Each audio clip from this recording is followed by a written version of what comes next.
Bismillahirrahmanirrahim. Assalamu alaikum. This is Mudassir Isaaq. In this video we will discuss about the logical reasoning.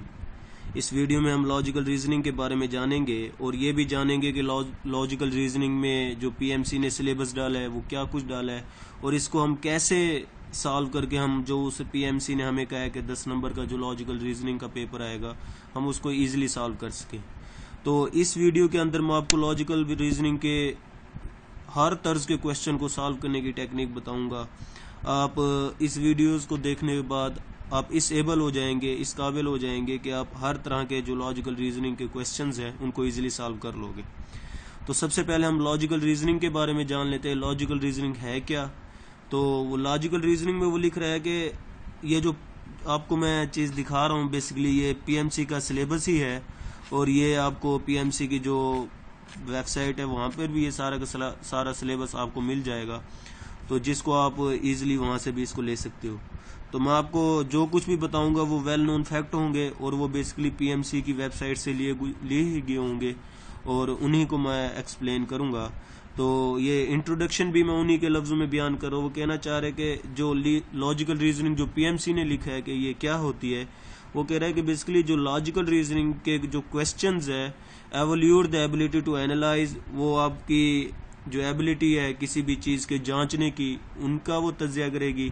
Evolute and complete arguments, आप किसी भी new चीज़ को देखते हो उसके बारे में क्या सोचते हो, फिर उसके बारे में क्या कुछ आप दलाइल रखते हो। बेसिकली लॉजिकल रीजनिंग इन्हीं चीज़ों के बारे में है कि आप कोई न्यू चीज़ देखते हो उनके बारे में फिर क्या एनालाइज करते हो, एवोल्यूट करते हो और अपने कंप्लीट जो मुकम्मल दलाइल आप उस चीज़ के बारे में रखते हो वो क्या है। यही चीज़ आपसे पीएमसी जानना चाह रहे हैं कि आप जब कोई न्यू चीज़ देखते हो उसके बारे में क्या सोचते हो, क्या अपने ज़हन में रखते हो उसके बारे में और क्या कुछ उसके फ्यूचर का जो आइडियाज़ होते हैं उसके बारे में करना चाहेंगे as they occur in the ordinary language जो हमारी रोज़मर्रा ज़बान में होती है। The question are based on short arguments draw from a wide variety of sources. अब वो ये कहना चाह रहे हैं जो पीएमसी जो आपको लॉजिकल रीजनिंग में जो क्वेश्चन देगा वो बेसिकली एक वाइड वैरायटी ऑफ सोर्स यानी एक बहुत वसी जो उनके ज़राए हैं क्वेश्चंस के सोचने के या कुछ भी कह दें वहां से वो क्वेश्चंस लेगा जो आपको वो क्वेश्चन पेपर में देगा। Each logical reasoning question requires you to read, हर अब देखिए जो भी वो क्वेश्चंस देगा उसको आपने समझना है, पढ़ना है, जो वो शॉर्ट पैसेज की फॉर्म में देगा, फिर आपने उनका एक क्वेश्चन का जो आंसर देना है। द क्वेश्चन जो वो क्वेश्चन जो होंगे वो डिज़ाइन करेंगे किस चीज़ के ऊपर, वो उससे वो टेस्ट करेंगे आपकी स्किल्स को। और वो कैसी स्किल होंगी जिसमें आप सोचेंगे क्रिटिकली, यानी आप एवे नहीं, आप उसमें एक क्रिटिकली वे में सोचोगे विच विद एन एम्फसाइजेस जो जोर देगा ऑन स्किल्स आपकी महारतों के ऊपर that are central to reasoning जो कि किसी लॉजिक पर बेस करती होंगी। Types of reasoning question that में come in the MD CAT, ये मैंने आपको नीचे वो ये कहना चाह रहे हैं कि जो एमडी कैट में जो क्वेश्चंस आ सकते हैं लॉजिकल रीजनिंग के वो बेसिकली इधर से आएंगे। क्रिटिकल थिंकिंग्स है, लेटर एंसेंबल सीरीज है, लॉजिकल डिडक्शंस है, लॉजिकल प्रॉब्लम्स है, कोर्स ऑफ एक्शंस है, कॉज एंड इफेक्ट्स। अब पीएमसी ने आपको ये 6 टॉपिक्स दिए हैं जहां से वो क्वेश्चन बनाएगा। अब देख लें उन्होंने एक शॉर्ट पैसेज में आपको बता दिया कि बेसिकली वो लॉजिकल रीजनिंग में आपसे क्या चाह रहा है। अब मैं सिंपल लफ्ज़ में आपको बता दूं, वो बेसिकली आपकी जितनी भी सलाहियतें हैं, जब समटाइम्स आप एक न्यू जगह पे जाते हो, न्यू जगह पे जाने के बाद वहाँ पे आपने कैसे रहना है, चीज़ों के साथ आपने कैसे डील करना है, फिर उन चीज़ों को अपने साथ मिक्स करके अपनी डेली लाइफ में इन्वॉल्व करके कैसे उन चीज़ों के साथ अपनी लाइफ को स्पेंड करना है। बेसिकली पीएमसी आपसे ये चीज़ें तलब कर रहा है कि आप किसी भी चीज़ के साथ कैसे चल सकते हो। आए कि आप कोई रूड बिहेवियर तो नहीं है जिससे हो सकता है कि समटाइम्स आपने अब 5 साल गुजारने मेडिकल कॉलेजेस के अंदर जब आपका एडमिशन हो जाता है तो कुछ ऐसे बच्चे हो जाते हैं, जो ऐसे बच्चे भी होते हैं जो जो मेडिकल कॉलेज का जो इन्वायरमेंट होता है उसके अंदर अपने आप को सूटेबल यानी अपने आप को एडजस्ट नहीं कर पाते। तो पीएमसी बेसिकली आपसे यही चाह रहा है कि कौन सा बच्चा है जो उधर का माहौल, अब जब आप मेडिकल कॉलेजेस में जाते हैं तो वहाँ पर काफ़ी मोटी मोटी किताबें आपको पढ़नी पड़ेंगी। ये एफएससी की किताबें और मेडिकल की जो किताबें बहुत सारा फ़र्क है। तो पीएमसी यही सब कुछ जांचना चाह रहा है आपके अंदर से आए कि आप उस माहौल में एडजस्ट हो पाओगे या नहीं हो पाओगे। तो इसलिए यहाँ से उसने पहली बात भी यही कर दी कि वो एवोल्यूट करेगा आपकी एबिलिटी को टू एनालाइज, जांचने की, जज करने की, कि किसी भी चीज को आप कैसे जज करते हो, उसके बारे में क्या नतीजा निकालते हो, और उसके बारे में मुकम्मल जो आर्गूमेंट्स रखते हो वो क्या है, जो आपकी आर्डनरी, अब यही आर्डनरी लैंग्वेज जो हमारी रोजमर्रा जो जुबान है, जिंदगी है बेसिकली ये। तो ये सारा कुछ पीएमसी आपके अंदर से, यही आपके यूं समझ लो आपका जो बैरूनी जो आपका माइंड है वो आप पेपर में आपका चेक कर ले, लेकिन जो आपका इंटरनली जो आप थिंकिंग वाइज जो है वो आपको ये लॉजिकल रीजनिंग से पीएमसी आपको जज करने की कोशिश करेगा।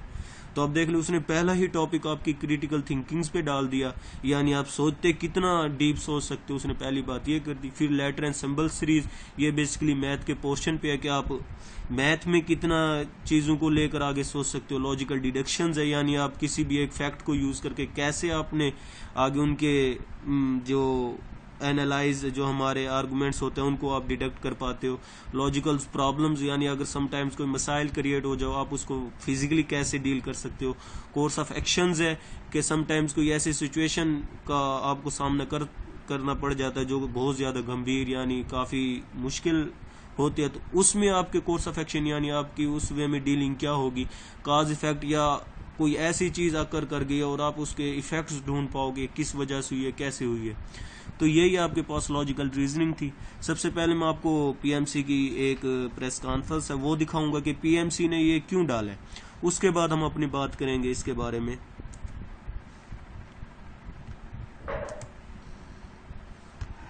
आई थिंक 44 मीटिंग्स उन्होंने की हैं और बोर्ड ने कोई 15 मीटिंग्स उसके ऊपर की। तो इन लोगों ने बेतहाशा काम करके, उसके अलावा जो उन्होंने हमें बताया है कि हर सूबे के उनके प्रोविंशियल सिलेबसेस को बुलवाया, आईबीसीसी, बल्कि पहली बार ए लेवल के भी सिलेबस को सामने कंसिडर किया गया। उसके बाद उन्होंने उसमें से सिलेबस निकाला। एक चीज मैं आपको क्लियर कर दूं, क्योंकि ये पिछले साल भी यही कंफ्यूजन खड़ी हुई थी। हम एफएससी का इम्तिहान नहीं ले रहे, ना कानून मुझे कहता है कि मैं कॉमन सिलेबस निकालूं। ये एक एंट्री टेस्ट है असेसमेंट का। मैं आपको अब इसने स्टार्ट में बात किया कि हमने काफ़ी सारी मीटिंग्स की है, मुख्तलिफ बोर्ड ऑफ डायरेक्टर्स आए थे, वो साथ बैठे थे। फिर ये जो उन्होंने एक सिलेबस निकाले उसके अंदर उन्होंने एक मजीद बात की है कि हम एफएससी का इम्तिहान नहीं ले रहे।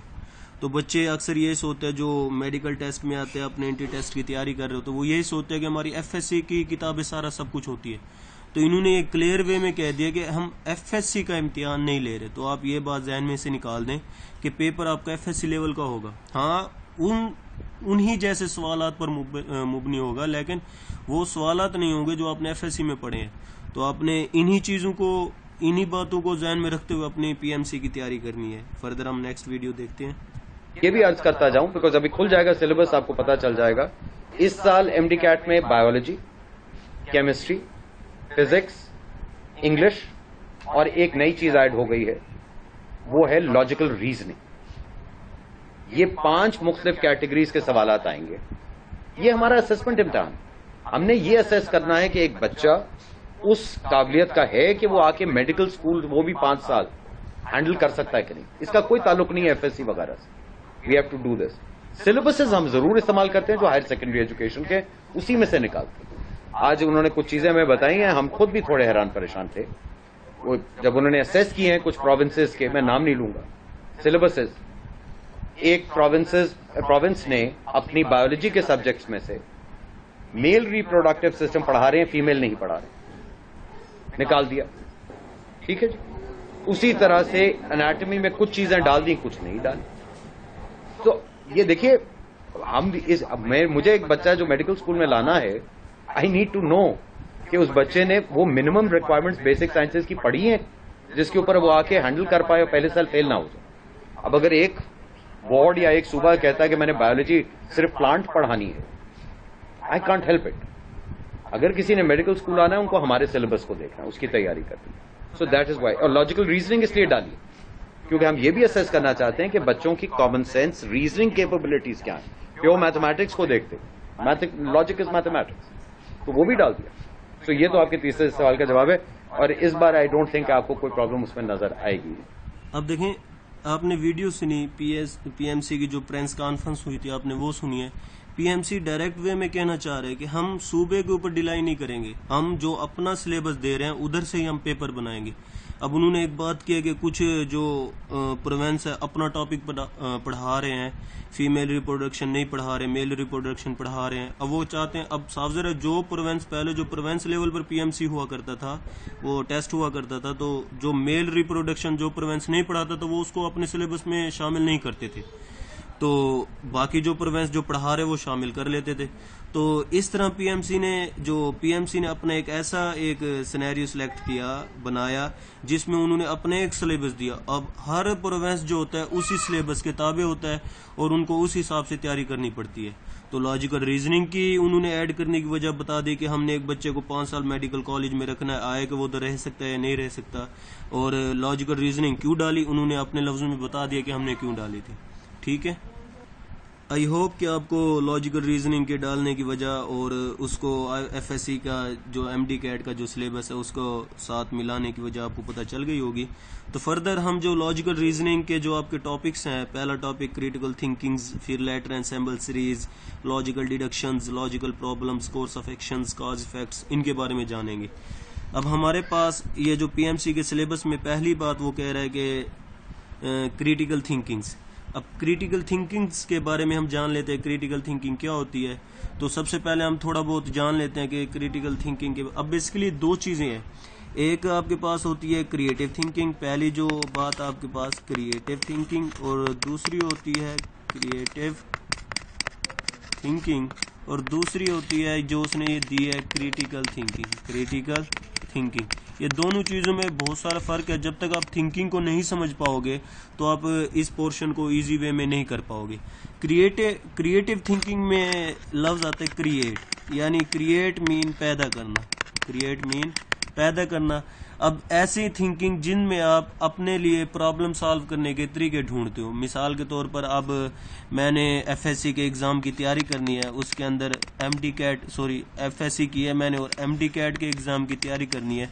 तो मैं इसकी तैयारी करने के लिए मसाइल जो अपने जो तरीकाकार होता है उनको डेवलप करूँगा। सबसे पहले मैं देखूँगा कि मैंने बुक्स अरेंज करनी है, फिर मैंने बुक्स के साथ अपने घर में इंटरनेट कनेक्शन भी लगवाना है ताकि जो क्वेश्चन मैं नेट से नहीं ले सकता वो मैं नेट से ढूंढ सकूँगा।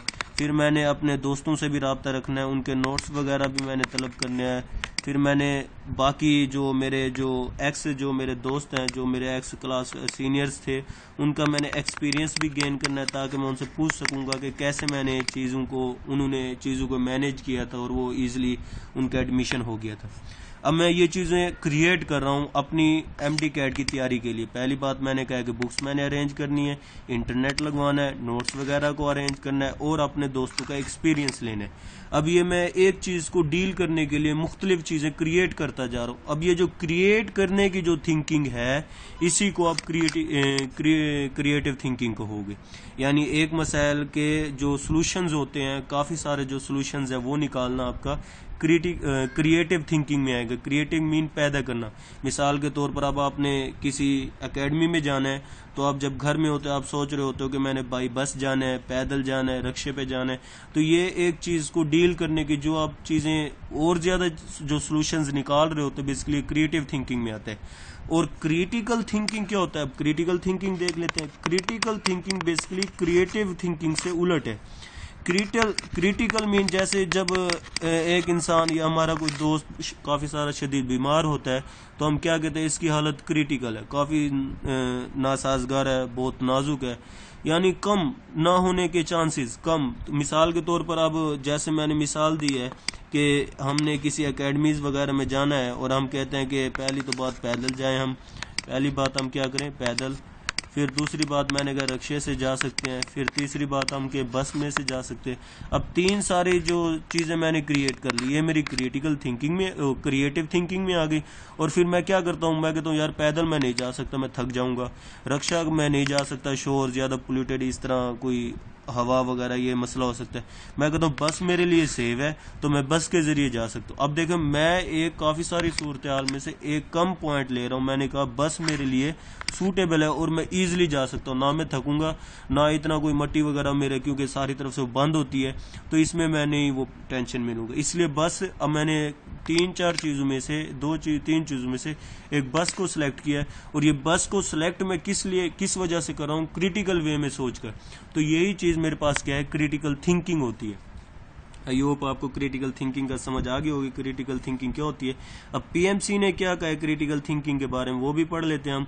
वो कह रहा है कि critical thinking is a process of evolution which use logic to separate truth from falsehood, reasonable from unreasonable belief.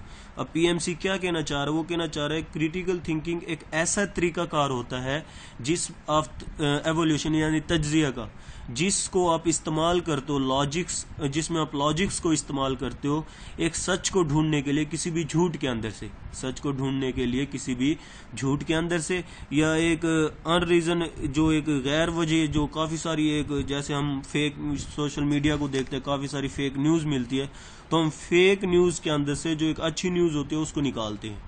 तो यही बेसिकली आपके पास क्रिटिकल थिंकिंग्स होती है। मिसाल के तौर पर जैसे मैं अक्सर हुक्मरान के बारे में लेता हूँ कि हुक्मरान के बारे में आया कि अक्सर बात सोची जाती है कि Nawaz Sharif as a corrupt leader, Nawaz Sharif के बारे में होता है कि नवाज शरीफ मेरे पास एक करप्ट लीडर है, और जो इमरान खान है वो मेरे पास, अगर मैं इमरान खान की बात करूँ, वो एक अच्छा लीडर है, इमरान खान एक अच्छा लीडर है।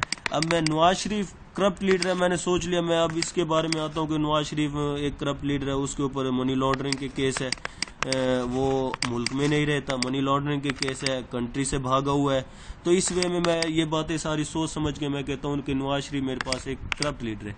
और मैं इमरान खान के बारे में सोच लूँ कि यार उसके पास कोई करप्शन का केस नहीं है, वो एक कोई उसके पास नाजायज़ कोई मलकियत नहीं है, इजी सादगी से पर्सनैलिटी में रहता है, तो इसलिए वो एक अच्छा लीडर है। मैं इन बेस पे कह सकता हूँ। मैं अब क्रिटिकल वे में सोचूं, ये 4 दोस्तों में बैठ के मैं बातें करने बैठ जाऊं तो ये रीज़न वो नहीं, ऐसी बात नहीं। आपने क्रिटिकल वे में सोचने आए कि नवाज शरीफ अगर करप्ट लीडर है तो क्यों है, नवाज शरीफ अच्छा लीडर है तो क्यों अच्छा है। आपने उसके बारे में रिसर्च करनी है, रिसर्च करने के बाद फिर आप उसका आंसर करो, फिर बात क्रिटिकल वे में आएगी। अगर आप एवं ही दोस्तों की या किसी ऐसे रिश्तेदार की बात सुन के आप उस बात को मान लें तो वो बात आपकी क्रिटिकल रीजनिंग में नहीं आएगी। आपने अपने बिहाफ पे सोचना है कि ये बात ठीक है या ये बात गलत है, तो उसी वे में आपने सोचना है। तो अब सिर्फ मैं नवाज शरीफ को इसलिए करप्ट नहीं कहूँगा क्योंकि वो बुजुर्ग कहते हैं कि नवाज शरीफ करप्ट है, मीडिया कह रहा है कि नवाज शरीफ करप्ट है, या कोई अपोजिशन लीडर या दूसरे ऐसे अखबारात या दूसरे लीडर कह रहे हैं कि नवाज शरीफ करप्ट है। मैं इस वजह से नवाज शरीफ को करप्ट नहीं कहूँगा। मैं उसके बारे में जांचूंगा, उसकी सारी डिटेल पढ़ूंगा, फिर मैं जाकर सोचूंगा। अगर मेरा जो एनालाइज है क्रिटिकल वे में मैं अगर समझ सकूंगा कि नवाज शरीफ लीडर जो है वो करप्ट है, फिर मैं उसको करप्ट कहूँगा। अब अगर मैं इमरान खान की बात करूँ कि इमरान खान अच्छा है, इसलिए लोग कहते हैं यार वो जवान है, खूबसूरत, अच्छा खिलाड़ी था, उसके पास कोई जायदाद नहीं है, इसलिए वो एक अच्छा लीडर है, ये बातें नहीं है। क्रिटिकल वे में सोचें, उसकी पूरी लाइफ को पढ़ें, फिर आप उसके बारे में फैसला करें कि वो एक अच्छा है या नहीं है।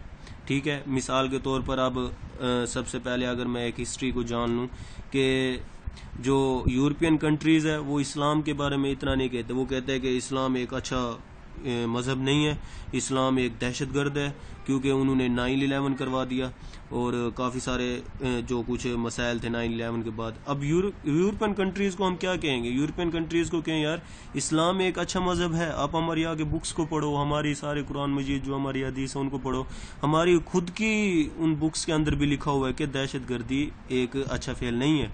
हम खुद दहशतगर्द को गलत समझते हैं। हम अगर हम कह दें कि कोई एक शख्स को नाजायज़ कत्ल करता है, हम भी उसके कत्ल के खिलाफ हैं, हम भी उसके कत्ल का बदला कत्ल पे हैं। लेकिन आप यूं कहें कि ये एक जो दहशतगर्दी है एक इस्लामी फेल नहीं, किसी का मजहबी फेल नहीं होता, ये खुद एक फर्द का इनफरादी फेल होता है। हाँ वो फर्द है वो गलत कर रहा है, लेकिन इस्लाम तो इस चीज़ की इजाज़त नहीं देता ना।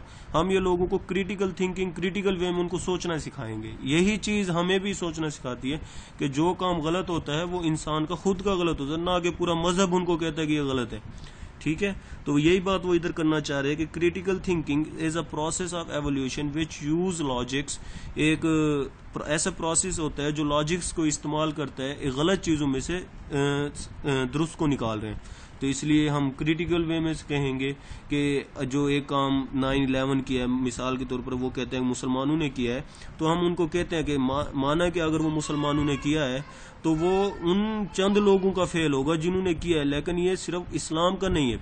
आप उस फेल की वजह से इस्लाम को दहशतगर्द नहीं कह सकते, तो हम क्रिटिकल वे में उनको बताएंगे। अच्छा चलें ठीक है, ये हमारा एक थोड़ा ब्रीफ एक्सप्लेनेशन थी क्रिटिकल थिंकिंग्स के बारे में। तो हम फर्दर इसके क्वेश्चंस को देख लेते हैं कि क्वेश्चन क्या है। वो कह रहा है, सैम्पल क्वेश्चन में दे रहा है कि रीड द फॉलोइंग पैसेज, आपने इन पैसेज को पढ़ना है, देन डिसाइड और फैसला करना है whether the 3 statements below are true. जो नीचे उसने 3 स्टेटमेंट दिए ये वाली, ये 3 ठीक है या गलत है। अब वो आपको ऑप्शंस कैसे देगा, अब एक उसने रीजंस दिए, क्वेश्चन दे दिया, ये एक स्टेटमेंट है, फिर नीचे 3 ऑप्शंस दे रहा है और फिर वो ऑप्शंस देगा। पहला ऑप्शन ट्रू है, प्रोबेबिलिटी ट्रू है, इनसफिशिएंट डाटा है, ट्रू है, फॉल्स, प्रोबेबिलिटी फॉल्स। अब देखो उसने 5 ऑप्शंस दिए हैं। पहला ऑप्शन आपके पास क्या है, true, probability true, insufficient data, फिर फॉल्स या प्रोबेबिलिटी फॉल्स। हम इसके क्वेश्चंस को पढ़ते हैं। अब देखें वो जो क्रिटिकल थिंकिंग्स में जो पहला टॉपिक्स में वो इस तर्ज के ही आपको क्वेश्चन देगा। अब पहला उसने क्वेश्चन दिया कि Ahmad company has been successful from the past 5 year.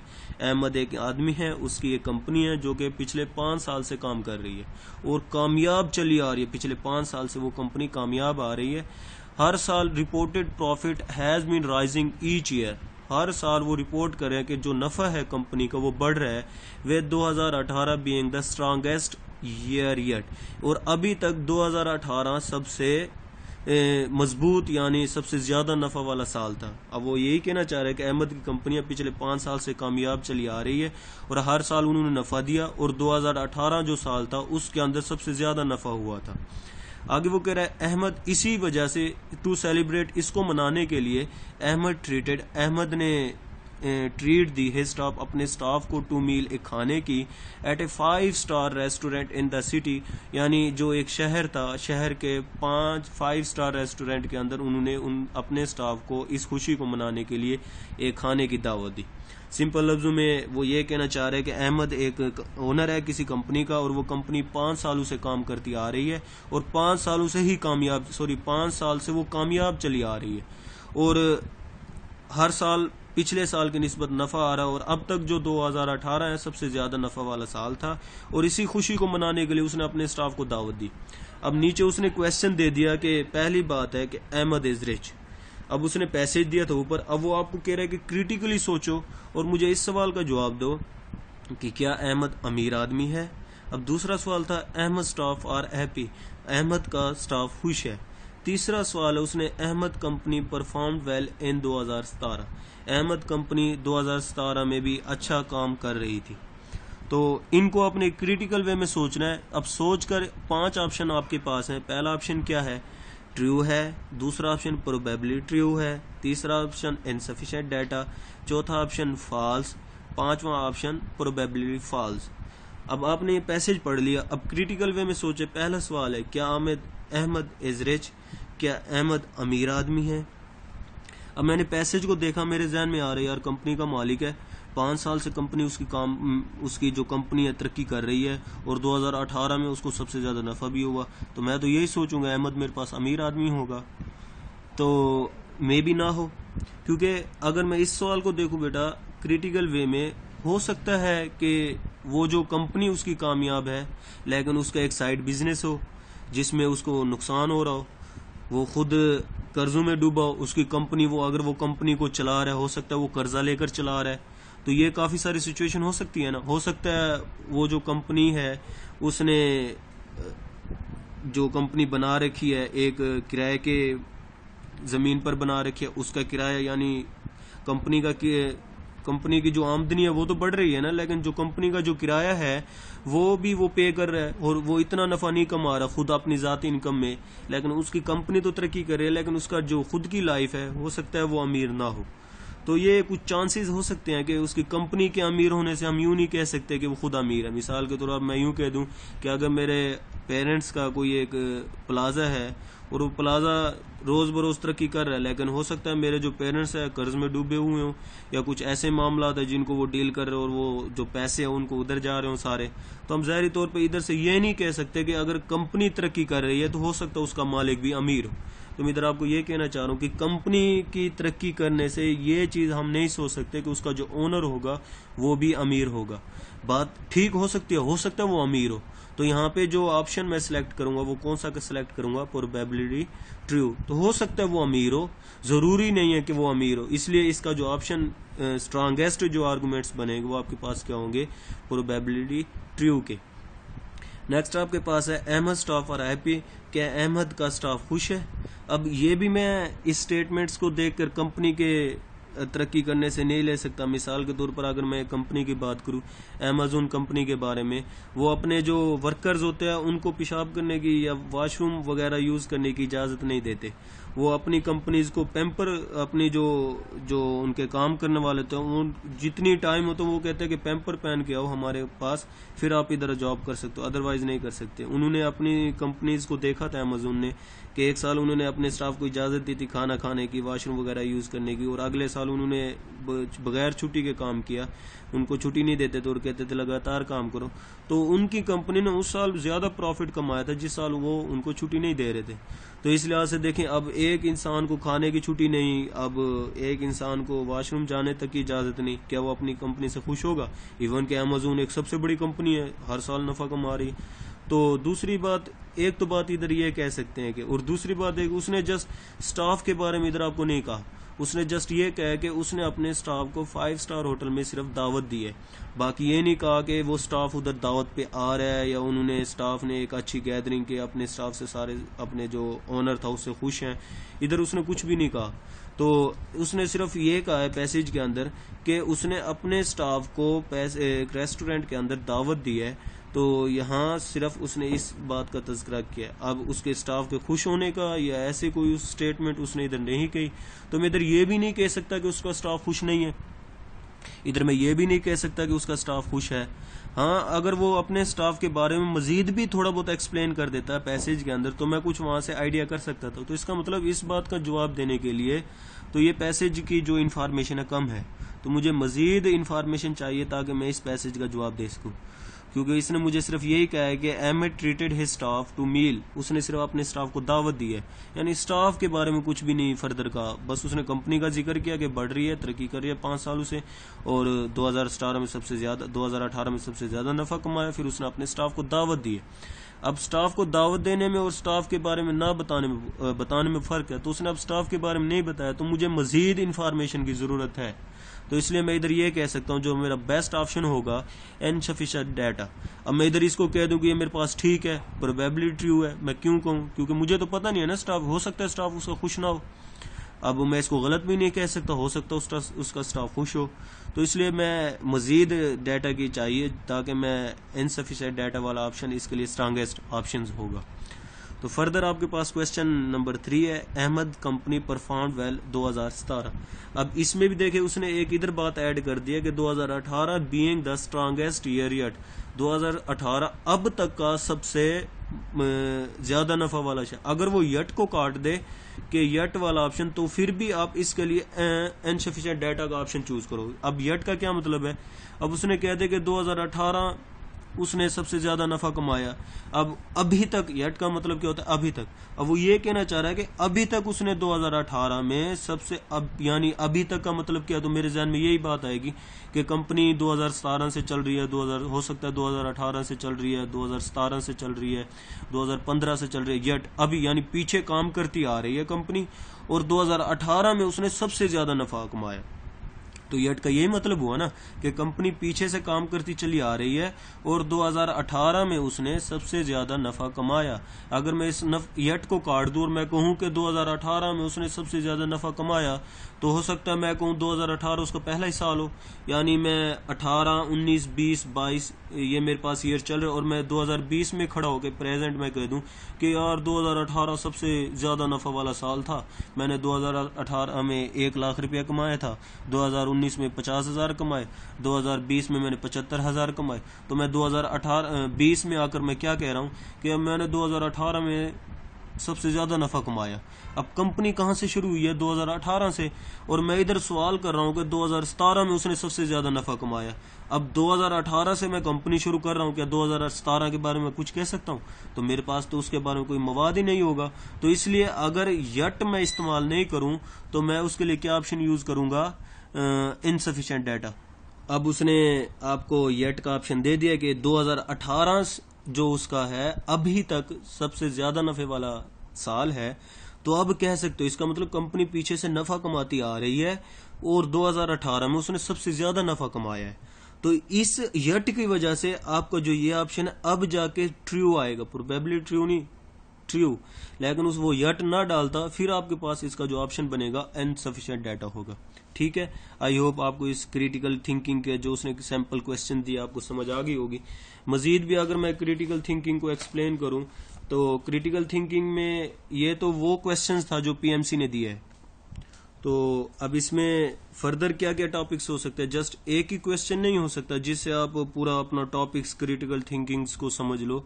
अब क्रिटिकल थिंकिंग में जो ये स्टेटमेंट होती है ये आपके पास सिंटैक्स होता है, कंटेक्ट जिसे कहते हैं, और ये आपके पास जो प्रेमिस होती है, प्रोपोजिशंस होती है, ये आपकी प्रोपोजिशन है यानी प्रेमिस होती है।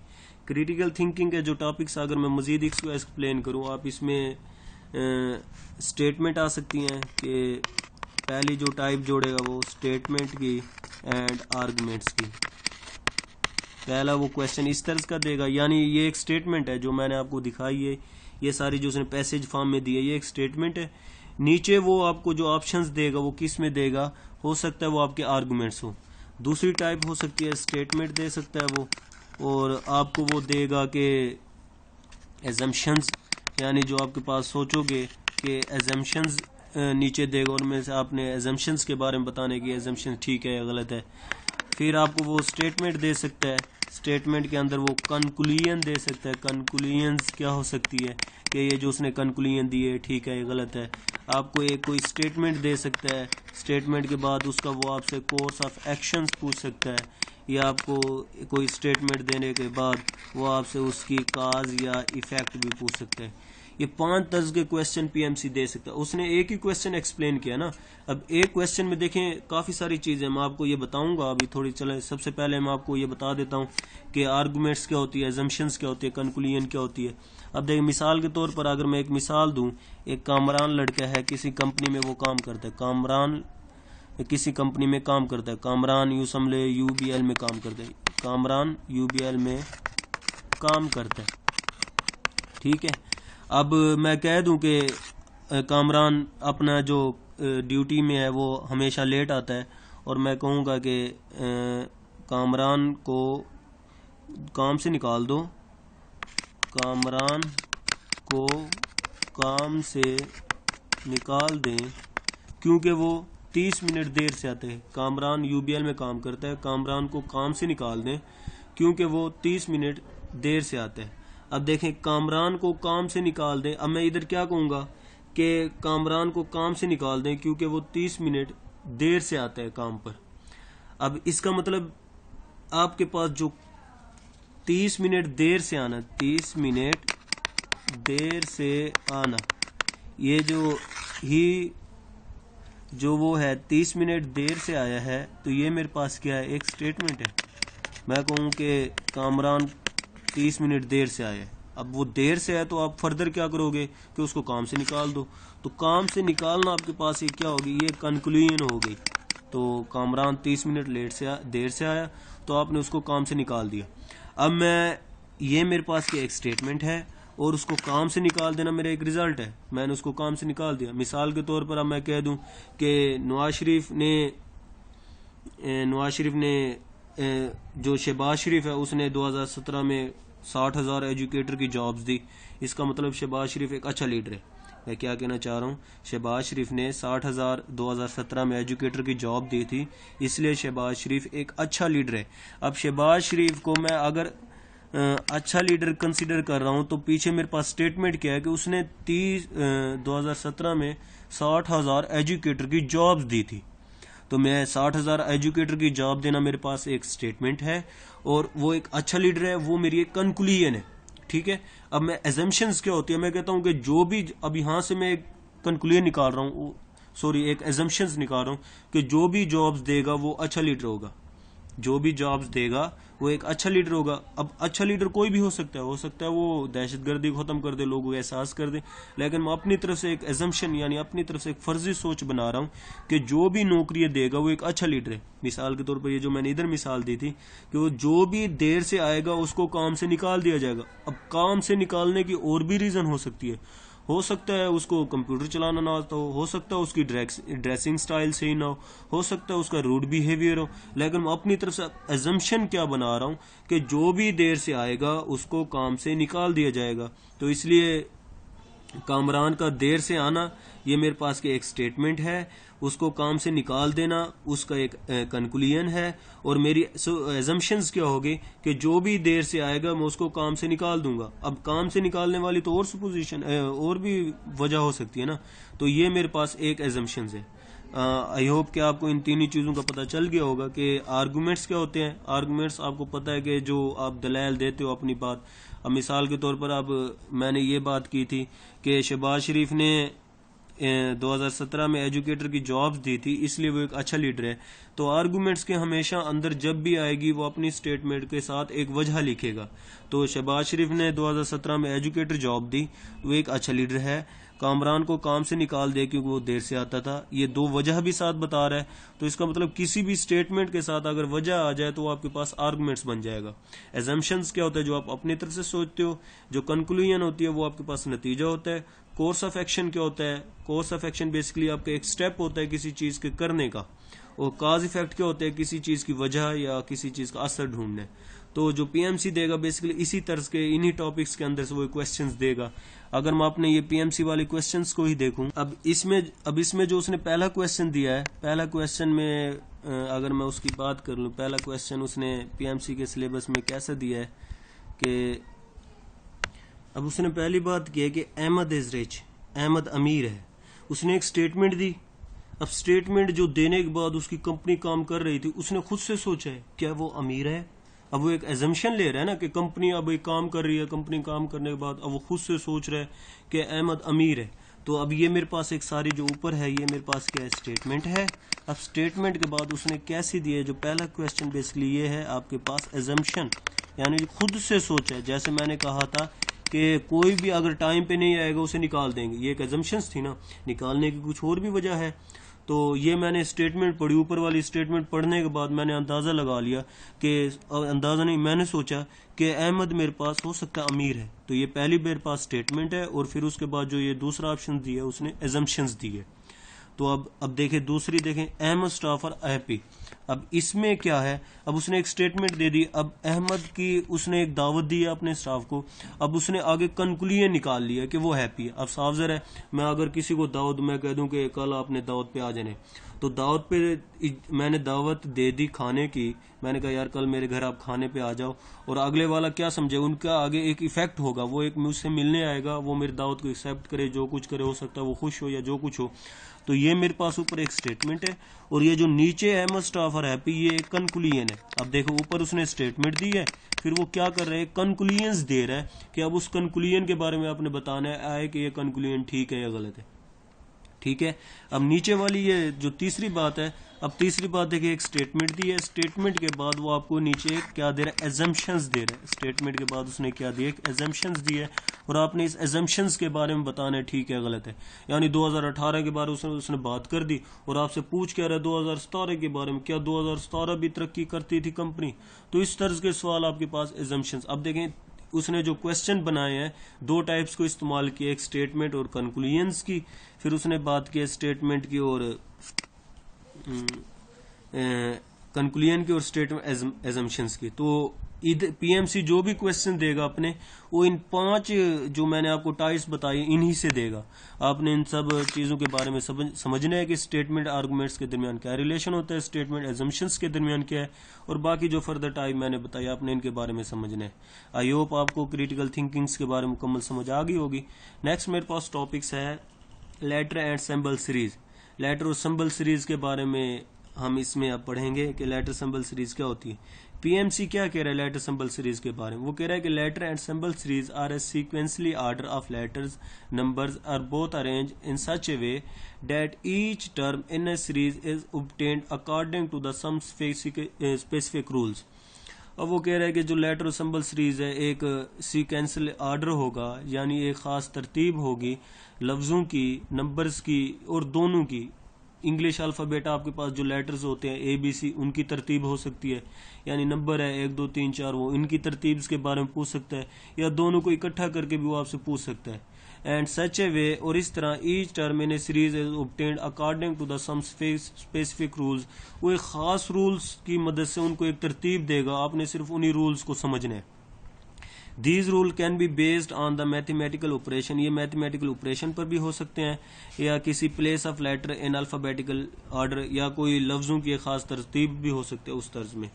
अब जो बेसिकली जो उसने नीचे आपको एक एग्जांपल दी है सैम्पल क्वेश्चन के अंदर, अब ये क्वेश्चन बेसिकली उसने एक क्या कहते हैं सिंबल्स फॉर्म में दे दिए। मैं आपको दरअसल लेटर सीरीज के सिंबल सीरीज के बारे में बता दूं थोड़ा बहुत कि ये होती क्या है।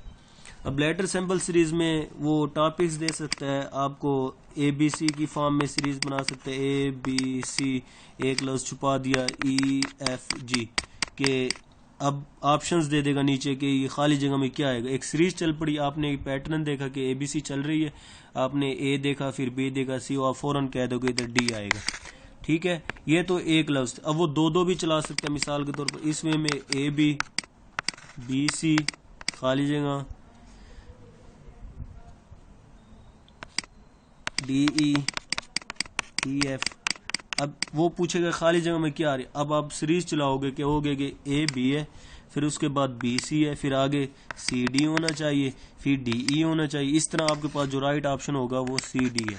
ठीक है, ये अल्फाबेटिकल सीरीज है। वो 3 सीरीज इस वे में भी चला सकते हैं, नंबर्स के लिहाज से भी सीरीज चला सकता है, यानी 2 4 6, उसके बाद क्या आएगा 10 12। अब खाली जगह में ये इवन ऑर्डर चल रहा है, 2 4 6 के बाद 8 आता है, तो इधर ऑप्शन 8 आएगा।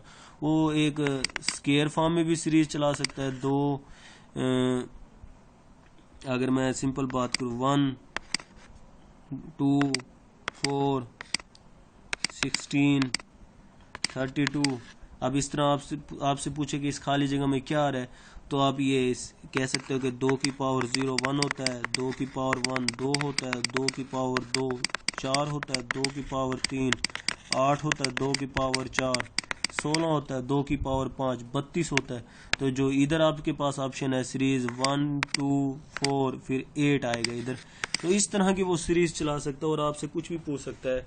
ये बेसिकली आपके पास जो भी टॉपिक्स हैं ये सीरीज में आते हैं। तो सीरीज में वो किस तरह के क्वेश्चंस पूछ सकता है, सीरीज में आप देखें मैंने आपको बता दिए। अब एक और क्वेश्चन भी पूछ सकता है, मिसाल के तौर पर वो आपको एक ऐसी सीरीज देगा जो कि गलत हो, मैं कह दूं 1 3 5 8 9 11। अब आपको कहेगा कि इसमें गलत जो नंबर है वो ढूंढे, तो यहाँ से आप कह सकते हो कि 8 नंबर की सीरीज है और 8 इसके अंदर एक गलत नंबर है, तो रॉन्ग टर्म के अबाउट भी वो आपको सीरीज दे सकता है, तो आपने परेशान नहीं होना। तो पीएमसी अब आपको सीरीज में किस तरह दे सकता है, वो लेटर्स में दे सकता है, आपको 2 के पैटर्न से देगा, 3 के पैटर्न से देगा, नंबर्स के फॉर्म में भी दे सकता है, वो एक नंबर्स चला सकता है। आपने उसके सिर्फ पैटर्न को ढूंढना है कि उसने किस तरह का ये पैटर्न चलाया, आपने इजी उसको समझना और इजीली आप उसको सॉल्व कर लोगे। जो उसने सैंपल क्वेश्चन दिया पीएमसी में, हम उसके सिलेबस को उसके पैटर्न को समझते हैं। आपने इसके अंदर भी पैटर्न को समझना है। देखें उसने कैसे दिया है, सबसे पहले ई को दिया है, फिर ई को नीचे गिरा दिया है, फिर ई को खड़ा कर दिया, तो इस वे में दिया ना। अब दूसरा पैटर्न देखें, अब सबसे उसने पहले इसको गिराया था, पहला पैटर्न दरमियान वाली टर्म को गिराना है। अब दूसरे क्वेश्चन में देखें, अब बाकी को भी गिरा देता है, इसको भी गिरा दें, तो इस तर्ज में अब इसको भी गिरा दें इस तर्ज में, ये पहले ही गिरी हुई थी। ठीक है, अब पहले स्टेप में आपने क्या करना है, इसको गिराना है, दूसरे स्टेप में क्या करना है, उसके इर्द गिर्द वाली को गिराना है। ठीक है, अब आगे फिर से वो सीरीज बना रहा है, देखें अब फिर से एक सीरीज बनाया, उसने क्या किया हुआ है, अब ये किया हुआ है, इसको सीधा कर दिया फिर से ये, अब एक उसने ये दे दिया, ये दे दिया। अब इसके अंदर क्या तब्दीली आएगी, जो फर्दर वो क्वेश्चन उसका है कि इधर मैं क्या लिखूंगा, ये अब अगर मैं इसके पैटर्न को देखूं, पहले उसने मुझे 2 टर्मों का पैटर्न दे दिया। इसका उसने कहा था पहले ई सीधा है, दरमियान वाली टर्म गिरी हुई है। जैसे ही दरमियान वाली टर्म जिस तरह है, उसने अगले स्टेप में वो दोनों वैसी की वैसी कर दी है। जैसी दरमियान वाली टर्म थी, उसने अगले स्टेप में वैसी की वैसी कर दी है। अब देखें, दरमियान वाली टर्म ऐसी है तो अगले स्टेप में जो पहली वाली टर्म में थी वो भी ऐसी की ऐसी बन जाएगी। तो अब आपके पास ये कैसी बनेगी, यूं। अब ये वैसे की वैसी रहेगी, यूं, और ये यूं। तो देखें, इसने भी ई उल्टा था, नीचे की तरफ था, तो इसका मुंह भी देखें नीचे की तरफ था। तो इस स्टेप में अब मेरे पास जो ऑप्शन बनेगा इधर कौन सा आएगा, तो ये आपके पास तीसरा ऑप्शन ठीक है। ठीक है, तो इस तरह अपने एक पैटर्न को ढूंढना है। वो पैटर्न ढूंढ लोगे तो आप उसके आंसर को इजी वे में कह सकते होगे। आपने जस्ट सीरीज फॉर्म में, सीरीज बेसिकली एक आसान सा टॉपिक्स होता है, आपने बेटा जस्ट उस पैटर्न को ढूंढना है, और आप उस पैटर्न को अगर इजी वे में समझ गए तो आप इसको इजीली सॉल्व कर लोगे। ठीक है, तो फर्दर आपके पास टॉपिक्स है लॉजिकल डिडक्शंस का। अब लॉजिकल डिडक्शंस को आप कैसे सॉल्व करोगे? अब लॉजिकल डिडक्शंस होती क्या है कि logical reasoning a type of thinkings in which statement and relation between statement are used in a precise manner to make conclusion that are meant are implied. ये कोई इंग्लिश में उसने बात की है, तो मैं आपको लॉजिकल डिडक्शंस के बारे में बता दूं थोड़ा बहुत, जो आसान लफ्ज में हूं कि लॉजिकल डिडक्शंस होती क्या। अब बेसिकली जो आपके पास कंक्लूजन्स होती है ना, इसमें वो कंक्लूजन की बात करे। देखिए, उसने कंक्लूजन की बात की है। कंक्लूजन बेसिकली 2 तर्ज की होती है। कंक्लूजन कितनी तर्ज की होती है? 2 तर्ज की। एक आपके पास इंडक्टिव वे में जो आप लेते हो, और एक आप डिडक्टिव वे में जो आप लेते हो। कंक्लूजन कितनी तर्ज की होती है? 2 तर्ज की होती है। एक आप इंडक्टिव वे में कंक्लूजन लेते हो, एक डिडक्टिव वे में। जो इधर कंक्लूजन की बात कर रहा है वो आपके पास डिडक्टिव वे की है। अब डिडक्टिव क्या होती है? यानी इंडक्टिव होता है, इंडक्टिव ऐसी आपके पास कंक्लूजन होगी जिसकी कोई रीजन नहीं होती। मिसाल के तौर पर अब मैं एक सिंपल सी बात कर लूं, मैं कह दूं कि जो फैक्ट है, मिसाल के तौर पर मैं कह दूं पानी मेरे पास मीठा है, पानी मेरे पास मीठा है। अब इसकी पीछे मेरे पास एक रीजन होता है कि पीछे मेरे पास एक चीनी है, मैं उस चीनी की वजह से कहूंगा कि पानी मीठा है। अब मैं कह दूं पानी नमकीन है, तो पीछे मेरे पास नमक एग्जिस्ट करता है जिसकी वजह से पानी नमकीन हुआ। तो अगर किसी भी वेल नोन फैक्ट एग्जिस्ट कर रहे हैं तो वो आपके पास डिडक्टिव रीजनिंग होगी। अगर कोई फैक्ट पीछे नहीं एग्जिस्ट कर रहा, जिसके बारे में गलत भी हो सकता है, सही भी हो सकता है, मैं कह दूं कि हो सकता है अब उसने एक बच्चे ने आगे बात कर दी, मैं कह दूं कल स्कूल क्यों नहीं आया, वो कहेगा सर मुझे बुखार है। अब बुखार, अब उसके स्कूल ना आने की वजह हो सकता है वो झूठ बोल रहा हो, मुझे पता तो नहीं है ना उसके फैक्ट। अब ये जो रीजनिंग होती है मेरे पास इंडक्टिव रीजनिंग होती है, जिसके बारे में कुछ नहीं कह सकता। डिडक्टिव रीजनिंग वो रीजनिंग होती है जिसके पीछे वेल नोन फैक्ट हो और आप उन फैक्ट की वजह से कह सकते हो कि ये जो चीजें सारी की सारी ठीक होती हैं। तो जो आपके पास लॉजिकल डिडक्शंस होती है, लॉजिकल डिडक्शंस में भी जो भी फैक्ट होते हैं वो सारे के सारे आपको ठीक कंसीडर करने पड़ेंगे। अब इधर इन डिडक्शंस की बात उसने क्यों की है, वो ये कहना चाह रहा है जो उसने स्टेटमेंट दिया आपको, जो उसने सिंटैक्स फॉर्म में जो क्वेश्चंस दिया, आपने इन चीजों को ठीक मानना है। लॉजिकल रीजनिंग में बेटा कोई भी वो स्टेटमेंट दे, आपने उसको ठीक मानना है, चाहे वो कुछ भी कह रहा है, आपने उस स्टेटमेंट को ठीक मानना है, फिर आगे चलना है कि आया कि स्टेटमेंट जो आपकी कंक्लूजन आ रही है वो ठीक है गलत है। ठीक है, तो जो पीछे जो भी फैक्ट एग्जिस्ट कर रहे हैं, अब डिडक्टिव की बात कर रहा हूं मैं, डिडक्टिव वही रीजनिंग होती है जिसके पीछे वेल नोन फैक्ट हो। तो इसका मतलब उसने जो ये बात की है ये बिल्कुल 100% श्योर है कि ये बात सारी की सारी ठीक है। आई होप आपको इस बात की समझ आ गई होगी। अब लॉजिकल डिडक्शन में कैसे क्वेश्चन आएंगे, वो क्वेश्चन देगा, उसने एक बात कर दी कि सैंपल क्वेश्चन दिए हैं, there is a family of 6 person G J B E T and G, there professional teacher writer actor singer dancer lawyer but not respectively in same order. यानी ये तरतीब नहीं है, जैसे आप कह दोगे उसने इसी वे में कह दिया कि एक टीचर है, राइटर है, एक्टर है, सिंगर है, डांसर है, लॉयर है, तो आप कहोगे पहले टीचर है तो इधर भी जी टीचर होगा, राइटर है तो जे राइटर होगा। ये एक तरतीब नहीं है, कभी आप इसको समझ लो। यानी टीचर है वो जेड भी हो सकता है, टी भी हो सकता है, ई भी हो सकता है, ये जज करना आपने। अब वो कह रहा है सेम ऑर्डर में नहीं है, उसने बात कर दिया, आपने ऑर्डर नहीं जज करना। जी इज टीचर, अब वो बता रहे जी टीचर है, जी डांसर है, बी आपके पास ना ही वो एक्टर है ना वो राइटर है, ई आपके पास ना ही सिंगर है ना ही वो लॉयर है, टी एक्टर है, जे आपके पास लॉयर है। उसने क्वेश्चन दे दिया। अब इसी सारी स्टेटमेंट को आपने समझना है और समझने के बाद आपने who among them has a professional of liar. आपने बताना है कि इनमें से लायर कौन है। अब देखिए एक स्टेटमेंट दे दी, अब स्टेटमेंट के बाद उसने बस एक क्वेश्चन पूछा है कि लायर कौन है इनमें से। अब इस तरह के क्वेश्चन को आप कैसे सॉल्व करोगे बेटा? इस तरह के क्वेश्चन को सॉल्व करने के लिए आप एक पैटर्न बनाओगे। एक समटाइम्स एक सैम्पल्स होते हैं जिनको आप यूज करने के लिए, जिनको आप यूज करोगे इजिली एक स्टेटमेंट आप सिंपल वे में ट्रांसफॉर्म कर लोगे। और जैसे कि मिसाल के तौर पर ए बी के अंदर है, आप मैथ रूल मैं कह दूं कि ए सारा का सारा बी के अंदर, और मैं मैथ में एक कंसेप्ट यूज करता हूँ ए सबसेट ऑफ बी का, बी ए के अंदर है सारा, मैं मैथ में कहता हूँ ये।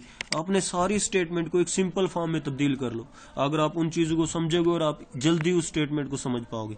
अब बारी बारी स्टेटमेंट को पढ़ोगे तो आपका बहुत ज्यादा टाइम लगेगा और आप वो टाइम को मैनेज नहीं कर पाओगे। तो इसलिए आपने क्या करना है, उस सारी स्टेटमेंट को सिंपल वे में ट्रांसफॉर्म कर लो। पहला तरीका ये आप उसको सॉल्व। दूसरा क्या कर सकते हो, आप उसको अपने लफ्जों में बयान कर लो। अब जैसे एफएससी की उर्दू में हम एक पूरी खुलासा पढ़ते हैं, फिर हम एक स्लीस उर्दू निकालते हैं, आप उस वे में ट्रांसफॉर्म कर लो। ठीक है, तो ये क्वेश्चन, आप इस क्वेश्चन को कैसे सॉल्व करोगे? आप टेबल बना लो।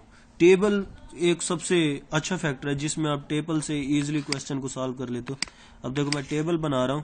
अब मेरे पास उसने क्या क्या प्रोफेशन दिया, टीचर का दिया, ये मेरे पास टीचर आ गया, TEA लिख दिया मैंने टीचर के लिए। फिर उसने मुझे टीचर के बाद उसने मुझे राइटर की बात किया, मैंने राइटर WR लिख दिया। फिर एक्टर की बात किया, मैंने AC लिख दिया एक्टर में। फिर उसने मुझे सिंगर की बात किया, मैंने सिंगर में S लिख दिया। फिर उसने देखे डांसर की बात किया, मैं डांसर लिख देता हूँ, ये डांसर है। फर्दर उसने मुझे ये, अगर मैं ये नीचे वाली टेबल डांसर के ऊपर मैं लायर लिख देता हूँ, ये मेरे पास लायर आ गया। और मजीद जो उसने मुझे नाम दिया है कि ये G है, G आ गया। फिर उसने J की बात की है, J आ गया। फिर उसने B की बात की है, मेरे पास B आ गया। फिर उसने E की बात, ये E है। और फिर वो कह रहा है T, और लास्ट में वो कह रहा है Z। अब देखें मैंने अपने एक टेबल से मैं उसको ट्रांसफॉर्म क्वेश्चन को करने की कोशिश करूंगा। ठीक है, अब उसने पहली बात क्या किया, उसने कहा कि जो आपके पास है G इज अ टीचर। जी, ये जो नीचे आप देख रहे होगे कि G इज अ टीचर। अगर मैं इसको एक ब्लैंक पेज पे भी सॉल्व करूं, चलो इधर ही कर लेते हैं हम इसको। अब उसने क्या कहा है, G मेरे पास क्या है, G इज अ टीचर। तो G किस में है, टीचर में है। तो देखें G है और मैं आप क्या कहता हूँ, ये टीचर है। G मेरे पास क्या है, टीचर है। मैंने इसकी इस बात में इसमें टिक लगा दिया टीचर वाले खाने में। Z मेरे पास क्या है, डांसर है। Z मेरे पास डांसर है। अब ये Z लिखा था मैंने इधर, और ये डांसर वाली नीचे थी, इधर ला के मैंने इसका इधर मैंने टिक लगा दिया कि Z मेरे पास क्या है, डांसर है। ठीक है, अब नेक्स्ट फर्दर क्या कह रहा है, वो B is neither writer nor actor. B मेरे पास क्या है, ना ही B मेरे पास क्या है, नॉर राइटर। B मेरे पास क्या है, नॉर राइटर। B जो है मेरे पास, ये जो B है, ना ही ये राइटर है और ये ना ही एक्टर है। B मेरे पास ना ही राइटर और ना ही एक्टर, ये इधर मैंने काट दिया। E is neither singer not liar. ये E है मेरे पास, ये ना ही सिंगर है, ये मैंने सिंगर वाले बॉक्स में काट दिया, ये मैंने लायर में काट दिया। अब देखो मैं इस स्टेटमेंट को टेबल में लिख रहा हूँ। आप इसी तरह बेटा वो कोई भी स्टेटमेंट दे, आप उसको अपने सिंपल जो भी वे आप उसको टेबल में लिखे, सैम्पल्स में लिखे, इजी फॉर्म में ट्रांसफॉर्म कर ले, आप इजीली उसको सॉल्व कर सकते हो। अब फर्दर वो कह रहा है T is a actor. T मेरे पास क्या है, एक्टर है। ये जो T एक्टर है, तो मैंने इधर एक्टर वाले बॉक्स में क्लिक कर दिया, तो T मेरे पास ये क्या है, एक्टर है, ये हो गया। और J इज अ लायर, और J मेरे पास क्या है, लायर है। तो ये J है मेरे पास, ये मेरे पास क्या आ गया, लायर आ गया। अब देखें J मेरे पास लायर है, तो J वाला मसला हल हो गया, ये लायर से कनेक्ट हो गया। J मेरे पास क्या है, लायर है, तो मैंने J को लायर से जोड़ दिया, ये खत्म हो गया। ठीक है, उसके बाद टीचर मेरे पास G है। अब यहाँ से आप कह सकते हो J आपके पास क्या है, लायर। ये पहली बात आपने निकाल ली स्टेटमेंट से। अब टीचर क्या था, G था। G मेरे पास क्या है, टीचर है। अब दूसरी बात आपने टेबल से निकाल ली। अब जो टिक है उसको देख लो, टिक मैंने टीचर पे ऊपर T पे लगाया, और T क्या है मेरे पास, एक्टर है। T मेरे पास क्या है, एक्टर है। T का मुझे पता चल गया। अब फर्दर ये टिक लगाओ Z के ऊपर, और Z मेरे पास क्या है, डांसर है। अब एक और बात, Z मेरे पास डांसर है। अब ये मेरे पास डांसर आ गया। अब बाकी जो आपके पास स्टेप्स आते हैं इसके बारे में, कौन कौन सा रह गया, मुझे T का भी पता चल गया, और ये J का भी पता चल गया, G का, Z का।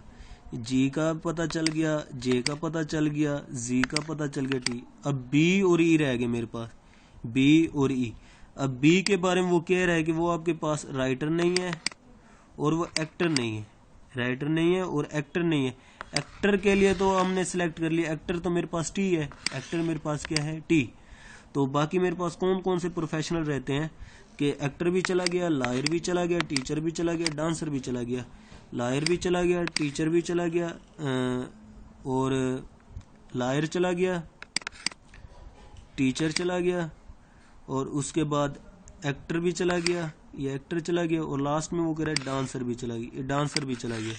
बाकी जो ऑप्शन रह गया मेरे पास, एक रह गया मेरे पास राइटर का, राइटर को मैंने ढूंढना है, और एक मेरे पास जो एस के लिए मैंने सिंगर को ढूंढना है। तो यही मेरे पास ऑप्शन रहते हैं ना कि राइटर कौन है और सिंगर कौन है। अब जो उसने बात कर दी, जो जो बी है, बी आपके पास क्या है, राइटर नहीं है। बी आपके पास क्या है, राइटर नहीं है। स्टेटमेंट में उसने लिखा था कि ये जो बी है, या B is neither writer nor actor. B मेरे पास राइटर नहीं है। जब बी राइटर नहीं है तो बी ऑब्वियसली मेरे पास क्या होगा, सिंगर होगा। बी मेरे पास क्या होगा, सिंगर होगा। अब इसका मतलब बी सिंगर है। अब फर्दर आपके पास ई रह गया। ई आपके पास देखिए लायर भी नहीं है और ई सिंगर नहीं है। ई लायर भी नहीं है, ई सिंगर भी नहीं है, तो ई क्या होगा, ई राइटर होगा। ई मेरे पास क्या होगा, राइटर होगा। तो इसको मैं इधर लिख लूं, ई मेरे पास क्या है, राइटर है, और जो बी है ये मेरे पास सिंगर है। अब देखें टेबल से मैंने सारी कंक्लूजन निकाली। अगर मैं टेबल को खत्म कर दूं आप अपनी बात को समझने के लिए, तो टेबल मैं रेज कर दूं आप अपनी, ताकि नीचे मैं इस स्टेटमेंट को पढ़ूंगा, तो इसको भी खत्म कर दूं। अब यहां से मैंने निकाल लिया अपनी बातें कि कौन मेरे पास क्या था। टी मेरे पास एक्टर है, जे लॉयर है, जी टीचर है, जी डांसर है, ई राइटर है, बी सिंगर है। अब उसका क्वेश्चन क्या है, who among them following a profession of liar. इनमें से लायर कौन है। अब मैंने इधर लिखा था कि जे मेरे पास लायर है, तो यहां से आप करेक्ट ऑप्शन लोगे कि जे आपके पास लायर है। ठीक है, तो इस तरह आप इस तरह के क्वेश्चंस को आप इजी वे में सॉल्व कर सकते हो। ठीक है, ये तो एक स्टेटमेंट थी कि आपको क्वेश्चंस वो इस तरह के जो उसने एक सैम्पल क्वेश्चन में दिए। मजीद वो किस तरह के क्वेश्चन दे सकता है वो इस तरह के टॉपिक में, जिसको आपको सॉल्व करने की जरूरत है। तो मजीद अब देखें, आपको वो डायरेक्शंस वे में भी पूछ सकता है, डायरेक्शंस के बारे में, कि इस तरह वो काफी सारे क्वेश्चन देगा। ए बी सी कोई से 3 बंदे हैं, और ए बी के राइट साइड पे है, सी बी के लेफ्ट साइड पे है, तो सेंटर में कौन है। तो इस तरह के वो इधर टॉपिक में क्वेश्चन दे सकता है, आपने इनके भी आंसर करना है। दूसरा क्वेश्चन वो आपसे ब्लड रिलेशंस के बारे में पूछ सकता है। ब्लड रिलेशन में कि अगर ए बी की अम्मी है, सी डी की खाला है, ए और बी का क्या रिलेशन है, इस तरह वो ब्लड रिलेशंस के बारे में पूछ सकता है। एज वाइज भी पूछ सकता है, कि जिसे हम ऑर्डर भी कहते हैं, कि ऑर्डर्स के क्वेश्चन भी हो सकता है कि ए बी से छोटा है, बी ए से छोटा है, इनमें से बड़ा कौन सा, इस तरह के भी वो क्वेश्चन दे सकता है। तो मेन हमने लॉजिकल डिडक्शंस के बारे में मैंने आपको 4-5 टाइप्स भी बता दी, वो किस तरह के क्वेश्चन दे सकते हैं। इनसे रिलेटेड आपको अगर किसी चीज़ की भी हेल्प चाहिए, आप मुझे नीचे कमेंट्स बॉक्स में बता सकते हैं, मैं आपको उस तरह का मवाद भी आपको प्रोवाइड कर सकता हूँ। ठीक है, आपने वैसे पढ़ना इन सभी चीज़ों के, डायरेक्शंस के बारे में वो क्वेश्चन दे सकता है, ऑर्डर के बारे में पूछ सकता है कि कौन बड़ा है कौन छोटा है, इस तरह ब्लड रिलेशंस के बारे में वो पूछ सकता है। ठीक है, इन चीज़ों के बारे में आपने देखना। तो ये आपके पास लॉजिकल डिडक्शंस थी। फर्दर आपके पास टॉपिक है लॉजिकल प्रॉब्लम्स। अब लॉजिकल प्रॉब्लम्स बेसिकली आपको इधर थोड़ी काम आएंगी, वो फैक्ट्स जो मैं आपको डिडक्शंस में बताया था कि डिडक्शंस उन फैक्ट को कहते हैं कि जिनके पीछे जो फैक्ट होते हैं वो बिल्कुल ट्रू माने जाते हैं, और इंडक्शन उन फैक्ट्स को कहते हैं जिनके पीछे जो फैक्ट्स होते हैं वो गलत भी हो सकते हैं। तो यही बात आपने याद रखनी है कि पीएमसी ने जितनी भी आपको स्टेटमेंट दी है, आपके ध्यान में यही होनी चाहिए कि वो सारी की सारी जो स्टेटमेंट है वो सारी की सारी ठीक है। ठीक है, यही आपको मदद देगी लॉजिकल प्रॉब्लम्स में, ये काम आएंगे। लॉजिकल प्रॉब्लम्स क्या होती है, लॉजिक्स प्रॉब्लम और puzzle which required peoples to use deductive reasoning skills. अब देखो वो डिडक्टिव की बात की है ना, यानी जो भी वो आपको स्टेटमेंट देगा आपने उसको ठीक कंसिडर करना है कि आए यार ये जो भी उसने दिए सारी की सारी ठीक है। ठीक है, meaning they need to look at different pieces of information in order to arrive at the answer. और आपने मुख्तलिफ तरीकाकार को यूज करते हो अपने जवाब की तरफ जाने। ठीक है, अब इसकी सिर्फ ये एक ही टाइप्स है जो उसने दिया, आप इसी को वो घुमा फिरा के वो पूछ सकता है। मैं इसको थोड़ा आपको एक्सप्लेन कर दूंगा अब कैसे आपने अब इसको सॉल्व करने के बेटा कोई से एक तो जो लॉजिकल प्रॉब्लम्स का एक जो एडवांस नाम होता है ना, इसको लोग अक्सर सैलोजिज्म भी कहते हैं। हम लॉजिकल डिडक्शंस कह रहे हैं, लेकिन अक्सर जो ये इसका नाम है वो सैलोजिज्म कहते हैं इसको। और सैलोजिज्म में वो काफी सारे इसके जो एक इसको सॉल्व करने के जो होते हैं कि क्वांटिफायर होता है, सब्जेक्ट होता है, प्रीडिकेट होता है, प्रोपोजिशंस होते हैं, और इस तरह वो कपूला होता है। इस तरह काफी सारे जो इसके पार्ट्स के नाम उन्होंने रखे हुए हैं जो आपके लिए काफी सारी मुश्किलात क्रिएट कर सकते हैं। मैं आपको उसकी साइड पे नहीं लेके जाऊंगा। और कुछ ऐसे होते हैं जो इसको सॉल्व करने के लिए मुख्तलिफ पॉजिटिव नेगेटिव केसेस को लेते हैं, प्रेमिस पॉजिटिव, प्रेमिस नेगेटिव, ए पॉजिटिव, बी पॉजिटिव। इस तरह कुछ लोग अपने कंडीशंस को यूज करते हैं, कंडीशन को यूज करके इनको सॉल्व करने की कोशिश करते हैं। नहीं, मैं आपको सिंपल डायग्राम से इनको सॉल्व करना सिखाऊंगा।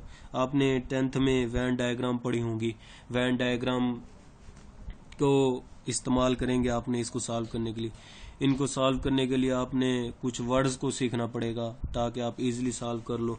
मैं कह दूं कि मेरे पास ए है और बी है। अब मैं कह दूं some A are B, some A are B. अब आपने इसको क्या लिखना, वो कह रहा कुछ ए है वो बी है। अब इसको इस वे में लिख सकते हैं कि ये मेरे पास बी है और ये मेरे पास ए है और कुछ ए, यानी ए का जो ये वाला पोर्शन था देखें वो बी के अंदर है। तो आपने क्या कह दिया, some A are B, some A are B. तो यहां से आप यूं भी कह सकते हो, इसका एक तो ये वे है लिखने का, एक इसमें आप यूं भी कह सकते हो ये मेरे पास बी है। अब देखो ये मेरे पास ए था, अब ये अंदर मैंने बी डाल दिया, अब ए का कुछ हिस्सा देखें बी है। तो पहली बात आप इसको इस बात को दो वे में कर सकते हो कि सम ए आर बी, एक ये बात मैंने कर दी कि ए का थोड़ा पोर्शन बी के अंदर डाल दिया। अब फिर मैंने बात कर दी कि कुछ ए बी जो सम ए यानी बी के ऊपर तो उसने कोई कंडीशन नहीं लगाई ना। अब देखें इसमें और इसमें दो चीजें मैंने एक्सप्लेन कर दी। ये तो इजी वे में कह सकते हो। आपने इसको सॉल्व करने के लिए बेटा एक बात आपने याद रखनी है, आपने मिनिमम ओवरलैप की तरफ जाना है, यानी कम से कम पोर्शन को कलर करना है। एक बात मैं फिर से कह रहा हूं, इस तरह को क्वेश्चन को सॉल्व करने के लिए आपने मिनिमम ओवरलैप की तरफ जाना है, मिनिमम। अब इधर देखें, अगर मैं इस बात को लूंगा तो आपके ज़हन में फौरन आ रही होगी कि सम ए आर बी, ठीक है। अब इधर से आपकी जो उलट कंट्राडिक्शन बनेगी, बी के हिसाब से पढ़ूं कि सम बी आर ए, यहां से आप कह सकते हो कि some B are A, some B are A. तो यहां से ये बात भी कर सकते हो। जब मैं इस केस को ले रहा हूं कि सम ए, यानी ये जो ए, तो ये मेरे पास ये सारा का सारा पोर्शन ए था, यहां से लेकर ये सारा ए है। अब इसके अंदर से मैंने ये वाला ए का ये पोर्शन उठा लिया और उसको मैंने बी का नाम दे दिया कि ये जो ए है ये बी है, तो ये तो ठीक है। लेकिन इसकी जो दूसरी तरफ से बात बनेगी, देखें सारे के सारा जो बी है वो ए के अंदर, तो यहां से आप कह सकते हो all B are A, all B are A, यानी सारे के सारे बी ए है। तो ये तो एक इसका उलट केस बन गया। लेकिन जो आपको देखना है कि सम ए आर बी, समझाने का मतलब क्या है कि आपने सिर्फ स्टेटमेंट वाइज ही चलना है। लेकिन मिनिमम ओवरलैप की तरफ जाने के लिए आपकी जो ठीक बात होगी वो ये वाली ठीक है। बात तो देखें इस स्टेटमेंट के हिसाब से ये भी ठीक है, लेकिन मैंने क्या कहा, आपने मिनिमम ओवरलैप की तरफ जाना है। तो बी कम से कम इतना ही ओवरलैप हो सकता है, बी मैक्सिमम। देखें बी सारा कैसे हो सकता है, अगर मैं अपनी मिनिमम ओवरलैप की बात को फिर से एक्सप्लेन करूं, ये मेरे पास ए था, अब बी मैंने क्या कहने, सम ए आर बी, मैंने एक ये बात कर दी। फिर मैं थोड़ा ए के अंदर थोड़ा और ज्यादा बी को डाल दूं, फिर ए के अंदर थोड़ा और ज्यादा बी को डाल दूं मैं, फिर ए के अंदर ही मैं सारा बी को डाल दूं। अब देखें सम सबसे कम ए और बी किधर जुड़े हो, इधर। तो ये मिनिमम ओवर वाली बात मेरी ठीक है। ठीक तो बाकी भी है ना मेरी बातें, ठीक तो इसको भी मैं गलत नहीं कह सकता, ठीक तो ये भी है। लेकिन आपने मिनिमम ओवरलैप की तरफ जाना है, ठीक है। आई होप मेरी बात आपको समझ आ गई होगी। अब मैं अपने क्वेश्चंस को देखता हूँ, क्वेश्चन को इधर ही सॉल्व करने की कोशिश करूंगा मैं। अब क्वेश्चन में क्या है, अब सैंपल क्वेश्चन में आ लुलाबाई एज अ सॉन्ग, लूलाबाई मेरे पास क्या है, सॉन्ग है। आपने लूलाबाई के बारे में पढ़ा हो। लूलाबाई जैसे हम बचपन में अम्मी हमें लोरी देती थी, तो लूलाबाई वो कहता है जो लोरी है वो एक गाना होती है। अब यहाँ से आप स्टेटमेंट बना लें कि लूलाबाई इज अ सॉन्ग, यानी आप क्या कह सकते हो कि ये मेरे पास एक सॉन्ग है। सॉन्ग मैंने कह दिया ना, ये मेरे पास एक सॉन्ग है। अब उसने बात कर दी लूलाबाई एक सॉन्ग है, मैंने एक सेट ले लिया, ये लूलाबाई का सेट है। अब ये देख लो लूलाबाई एक सॉन्ग है, तो अब वो सॉन्ग के अंदर आ रहा है, इसी कंडीशन को मैंने यूज किया है। तो लूलाबाई मेरे पास क्या है, सॉन्ग है, तो इसलिए उसने बात कर दी थी लूलाबाई इज अ सॉन्ग, तो मैंने एल को जो लूलाबाई थे मैंने उनको सॉन्ग्स के अंदर डाल दिया। अब वो कह रहा है नो सॉन्ग इज प्रोज, यानी प्रोज आपके पास क्या है, एक नशर होती है, जैसे एक लॉन्ग नज़म कह सकते हो। तो कोई भी सॉन्ग आपके पास प्रोज नहीं है। अब इसका मतलब सॉन्ग और प्रोज के दरमियान कोई रिलेशन नहीं है ना, ये मैंने सॉन्ग सेपरेट बना दी। ये मेरे पास प्रोज है, ये मेरे पास क्या है, प्रोज है। अब देखें यहाँ से आप देख सकते हो सॉन्ग और प्रोज के दरमियान कोई भी चीज कॉमन नहीं है।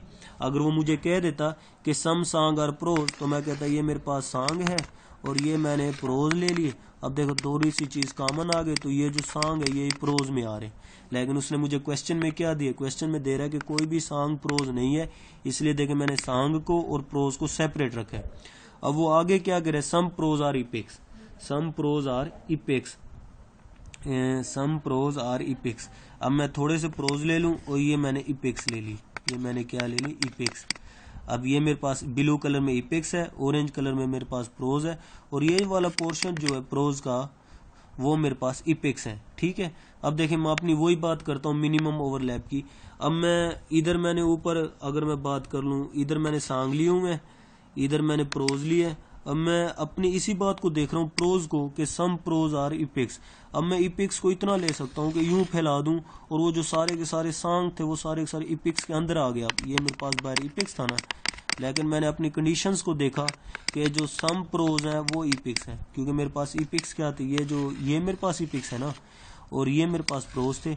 अब मैंने इपिक्स को इतना बड़ा कर दिया कि उस इपिक्स के अंदर ही सॉन्ग आ गए। मैं फैला तो सकता हूँ ना बात, देखो उसने मुझे सॉन्ग और इपिक्स के बारे में कोई रिलेशन नहीं बताया, तो मैक्सिमम भी कर सकता हूँ, उसको मिनिमम भी कर सकता हूँ, लेकिन आपने मिनिमम ओवरलैप की तरफ आना है। ये बात मैं फिर से कह रहा हूँ, मिनिमम ओवरलैप की तरफ आना है। कंडीशन के लिहाज से ये मेरी स्टेटमेंट ठीक है, लेकिन हमने मिनिमम ओवरलैप की तरफ आना है। तो मिनिमम ओवरलैप में जो आएगा मेरे पास ये जो स्टेटमेंट है, ये वाली डायग्राम मेरी ठीक है। तो इस लिहाज से जो मैं कहूंगा कि मिनिमम ओवरलैप में सॉन्ग और इपिक्स के दरमियान कोई रिलेशन नहीं बनता। मैक्सिमम तो सारे सॉन्ग इपिक्स के अंदर आ सकते हैं, थोड़े से भी आ सकते हैं, लेकिन आपने मिनिमम ओवरलैप की तरफ जाना है। तो मिनिमम ओवरलैप आपकी ये वाली डायग्राम ठीक है। आई होप आपको समझ आ गई होगी मजीद। अब मैं क्वेश्चंस की तरफ आता हूँ। अब उसकी पहली है कि some prose are song, some prose are song, के कुछ प्रोज सॉन्ग हैं। अब सॉन्ग में देख सकते हो कि सॉन्ग और प्रोज के ये आपके पास गलत है, इसलिए मैं अब इस स्टेटमेंट को नहीं देखूंगा। तो मेरे पास जो ठीक डायग्राम वो मेरे पास ये है।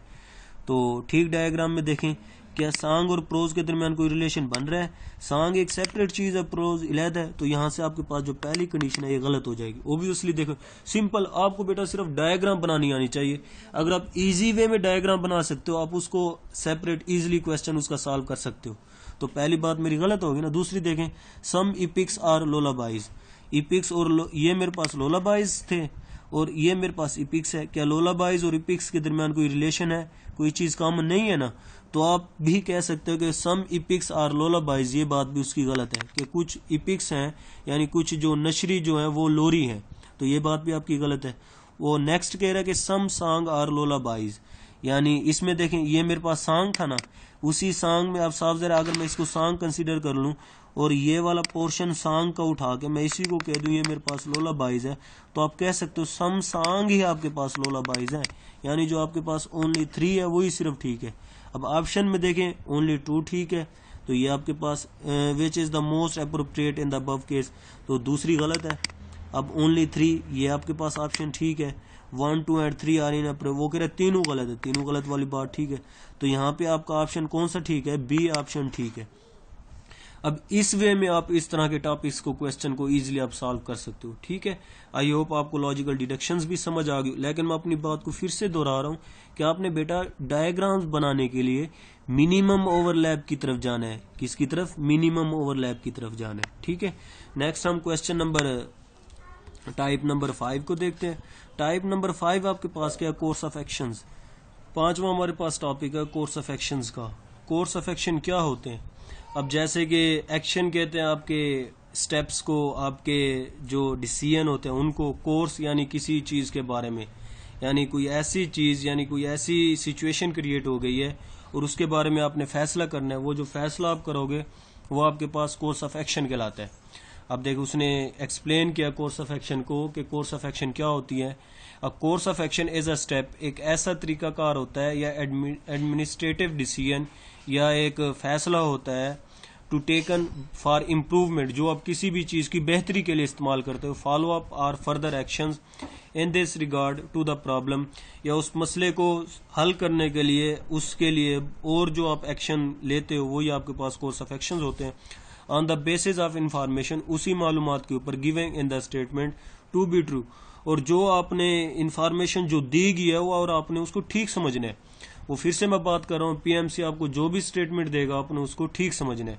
Test takers should decide which of the suggested course of action logically follow और परसुइंग, यानी टेस्ट जो ले रहा है, जो आपका क्वेश्चन बना रहा है, उसी के हिसाब से आपने, जो आपको कोर्स ऑफ एक्शंस देगा आपने उसके हिसाब से लेना है क्या है कि कोर्स ऑफ एक्शन आपके ठीक है या गलत है। ठीक है, अब कोर्स ऑफ एक्शन को सॉल्व करने के लिए आपने कुछ बातें हैं वो माइंड में रखनी है जिसको आप इजीली सॉल्व कर सकते हो कोर्स ऑफ एक्शन में। अब देखें, पहली बात, आपका कोर्स ऑफ एक्शन कैसा होना चाहिए? आपका जो स्टेप है प्रैक्टिकल होना चाहिए। पहली बात, आपका कोर्स ऑफ एक्शन क्या होना चाहिए? प्रैक्टिकल होना चाहिए। प्रैक्टिकल, ठीक है, पहली बात आपका कोर्स ऑफ एक्शन प्रैक्टिकल होना चाहिए। कोर्स ऑफ एक्शन ऐसा हो जो प्रॉब्लम को सॉल्व कर दे। कोर्स ऑफ एक्शन ऐसा हो जो आपके मसाइल्स हैं उनको कम कर दे, प्रॉब्लम्स को मिनिमाइज भी कर दे। Course of action course of action ऐसा हो जो स्टेटमेंट से रेलिवेंट हो। आपने बेटा जो भी कोर्स ऑफ एक्शन हो, आपका हवाई बातें ना हो उसमें। और एक बात आपने इस बात का याद रखना है कि कोर्स ऑफ एक्शन जो भी हो आपका सबसे पहले ह्यूमन की सेफ्टी में हो। यानी मिसाल के तौर पर, अब एक जगह किसी का एक्सीडेंट हो गया है और आपका कोर्स ऑफ एक्शन क्या होगा कि चलो भी पहले पुलिस में इतला दो। नहीं बेटा, सबसे पहले आपका कोर्स ऑफ एक्शन क्या हो? इंसानियत का हो। आपका किसी जगह भी एक्सीडेंट हो जाए, जिसका भी, आपका कोर्स ऑफ एक्शन पहले क्या होना चाहिए कि सबसे पहले उसको हॉस्पिटल लेके जाओ।